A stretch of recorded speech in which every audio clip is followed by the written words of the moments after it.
In this video, I'm going to show you how you can separate the game audio from the microphone audio in OBS. So what you need to do once you've opened up OBS, go to File in the top left-hand corner, then click on Settings, then go to Output, and here you'll see Output Mode. Change it from Simple to Advanced.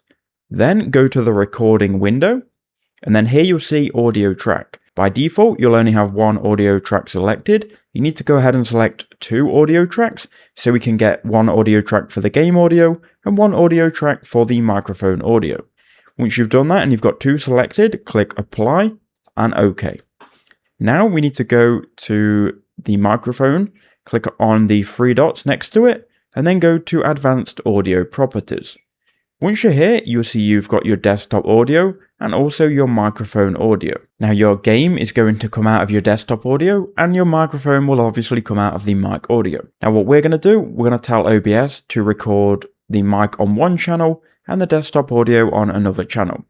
So here if we go to tracks, what we can do, we can keep desktop audio on track number 1. So I'm going to uncheck all of these. So we'll have desktop audio on track 1. And then we'll have microphone audio on track 2. So deselect all of the others. So you should have a tick on 1 for desktop audio and a tick for 2 on microphone audio.